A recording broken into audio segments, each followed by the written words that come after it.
liftoff of the Delta rocket carrying GLAST, a gamma ray telescope searching for unseen.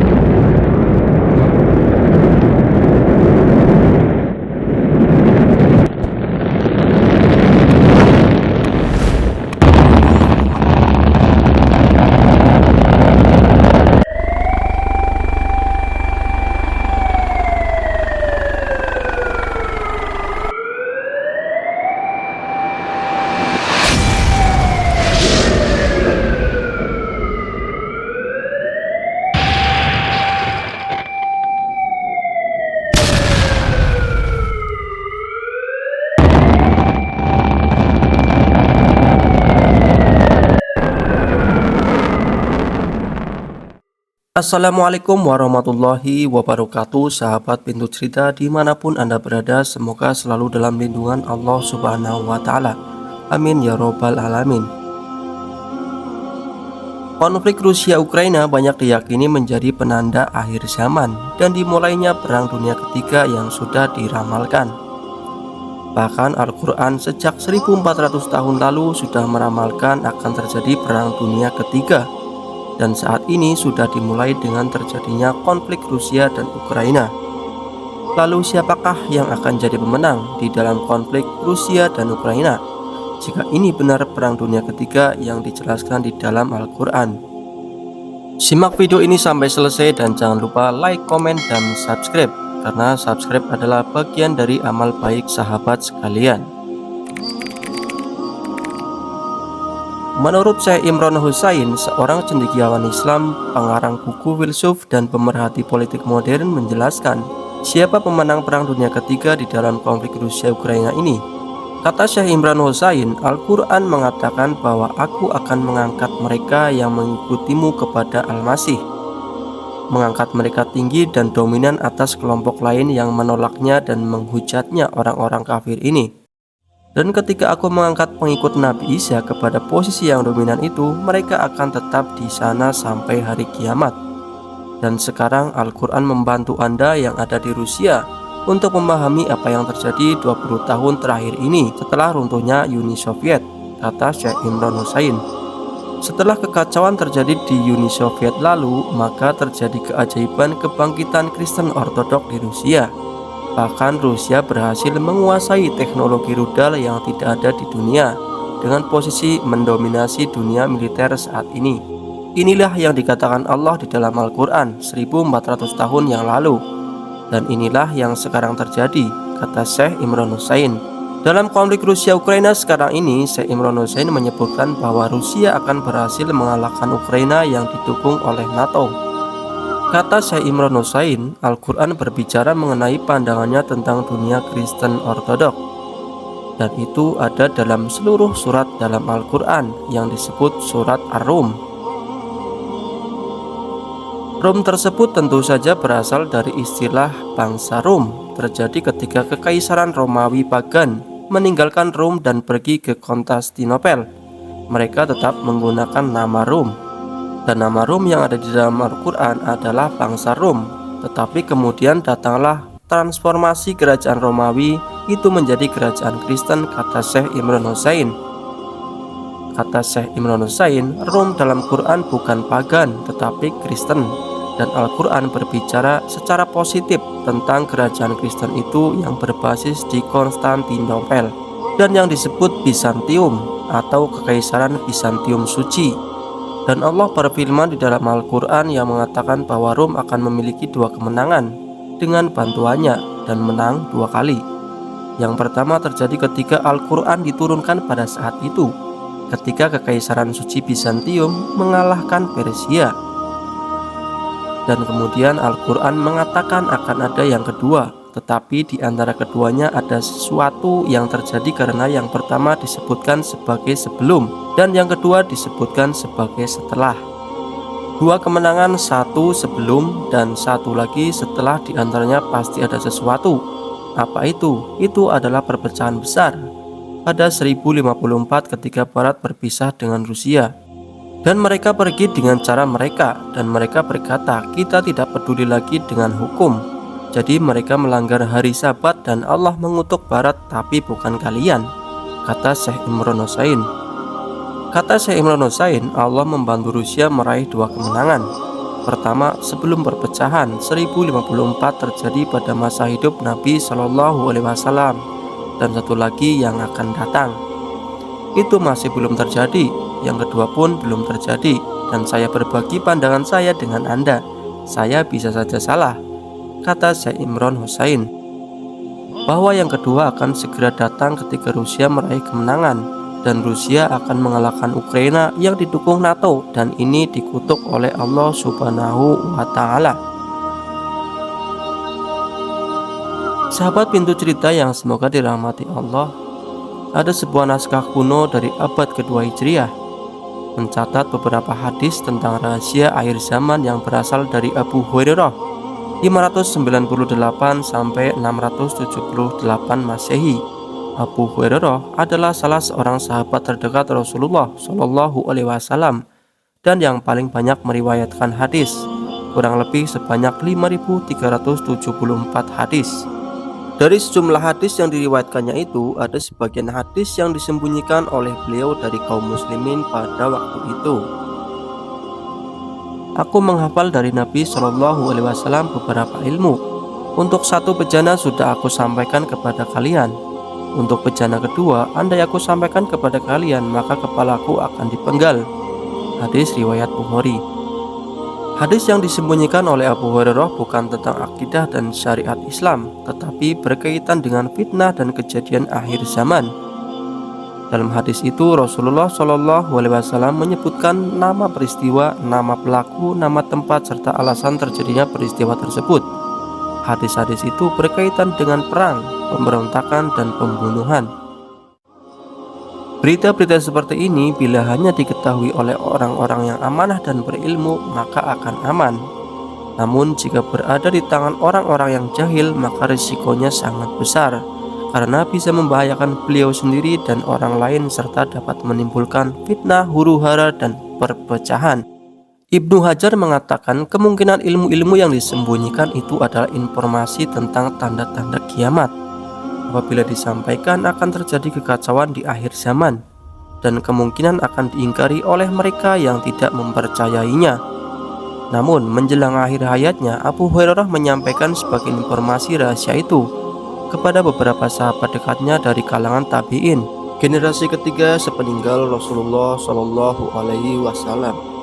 Manuskrip langka itu disusun kembali oleh Al-Haris bin Salam bin Muadz bin Madhan bin Al-Madani pada abad kedua Hijriah dalam kitab yang berjudul Firob atau Salam Wahab fi Akhir Zaman Ar-Rob.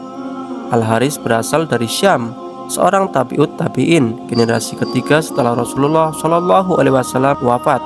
Konon kitab ini sekarang tersimpan di perpustakaan Hanah, Istanbul, Turki.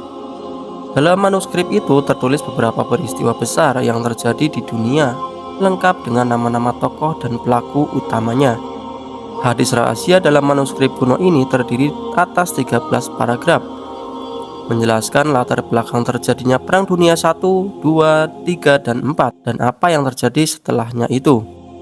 Paragraf 1 dan paragraf 2 menjelaskan tentang Perang Dunia 3 setelah Perang Dunia 1 dan Perang Dunia 2. Perang Dunia 3 dicetuskan oleh seorang laki-laki yang merupakan kucing besar. Siapakah laki-laki yang merupakan kucing besar itu? Adakah pemimpin dunia saat ini yang paling memiliki asosiasi dengan kucing besar atau harimau? Mungkin sahabat ada yang tahu, silahkan tulis di kolom komentar. Presiden Rusia Vladimir Putin adalah kandidat terkuatnya karena ia memiliki hobi berpetualang, berburu, dan dikenal sebagai penakluk harimau. Abu Hurairah mengatakan, perang akhir zaman adalah perang dunia, yakni kali ketiga sesudah 2 perang besar sebelumnya. Banyak sekali orang yang mati di dalam peperangan tersebut. Perang itu dikobarkan oleh seorang laki-laki yang merupakan kucing besar di negeri gelas dengan mahkota di kepala. Sementara perang kedua dikobarkan oleh seorang laki-laki yang nama panggilannya adalah Tuan Besar dan seluruh dunia memanggilnya Hir. Kemudian Abu Hurairah melanjutkan, Dalam hitungan tahun Hijriah sesudah 1300 tahun, mereka mengikat perjanjian yang di situ Raja Rom melihat bahwa perang semesta dunia mesti terjadi. Allah menghendaki terjadinya perang. Waktu berjalan tanpa perjanjian dan perjanjian, lalu berkuasalah seorang dari negeri Jerman yang bernama Al-Hir yang ingin berkuasa di seluruh dunia, memerangi seluruh negeri salju dan kebaikan. Ia bergerak dengan murka Allah. Setelah beberapa tahun kemudian, api menyala. Ia ingin membunuh rahasia Al-Rusi atau Ar-Rus. Dalam perang itu keluar seorang ratu dunia, pelaku makar dan pelacur, namanya Amerika. Ia menggoda dunia dengan kesesatan dan kekafiran. Manuskrip kuno itu mengisyaratkan bahwa dunia akan mengalami 4 kali perang dunia, lengkap dengan isyarat waktu, sejumlah tempat, dan nama-nama penting yang merupakan pencetus dan pelaku utama dalam peperangan itu. Abu Hurairah mengatakan, pada paragraf pertama disebutkan tentang Perang Dunia I, Perang Dunia II, dan Perang Dunia III, belum menyebutkan Perang Dunia IV. Perang Dunia IV disebutkan dalam paragraf lain setelahnya. Paragraf ini juga mengandung kata kunci. Banyak sekali orang yang mati di dalam peperangan tersebut, yaitu dalam peperangan dunia ketiga. Pada paragraf kedua ada 2 kata kunci, yaitu Raja Rom, dan dalam hitungan tahun Hijriah sesudah 1300 tahun. Disebutkannya Raja Rom secara eksplisit tampaknya merupakan kata kunci untuk memahami terjadinya perang dunia. Eskatologi Islam sesudah banyak membahas subjek ini, yang mengungkapkan sebagian rahasia penyebutan satu surat penuh dalam Al-Quran, yaitu surat Ar-Rum surat ke-30. Terjadinya seluruh perang dunia berkaitan dengan Raja Rum ini, sedangkan sesudah 1300 dalam hitungan Hijriah adalah garis waktu awal terjadinya perang dunia atau Perang Dunia I. Tahun 1300 Hijriah adalah tahun 1878 Masehi. Sesudah tahun 1300 Hijriah berarti sesudah tahun 1878. Artinya perang dunia hanya bisa terjadi setelah tahun itu. Faktanya Perang Dunia I terjadi pada tahun 1914 sampai 1918 Masehi. Paragraf ini juga mengandung kalimat penting yang menggambarkan sosok Hitler, Al-Hir yang ingin berkuasa di seluruh dunia, memerangi seluruh negeri salju dan kebaikan. Ia bergerak dengan murka Allah. Setelah beberapa tahun api menyala. Ia ingin membunuh rahasia Al-Rusi atau Ar-Rus. Deskripsi pada kalimat ini menggambarkan sosok Hitler serta motif dan tujuan Perang Dunia II yang dicetuskannya. Paragraf berikutnya, dalam perang itu keluar seorang ratu dunia, pelaku makar dan pelacur, namanya Amerika. Ia menggoda dunia dengan kesesatan dan kekafiran. Dalam perang itu maksudnya Perang Dunia I dan II dan III. Pada Perang Dunia I dan Perang Dunia II pada mulanya Amerika belum terlibat. Namun akhirnya Amerika keluar mengambil peran sentral dalam Perang Dunia I dan Perang Dunia II. Lalu di Perang Dunia III. Kedua paragraf terakhir di atas mengandung narasi bahwa Amerika lah yang berada di balik semua perang dunia. Paragraf terakhir menggambarkan dengan jelas tentang sosok Amerika. Berbeda dengan narasi tentang Jerman, Hitler dan Amerika yang berkonotasi negatif. Deskripsi tentang Al-Rusi atau Rusia tidak dinarasikan secara negatif.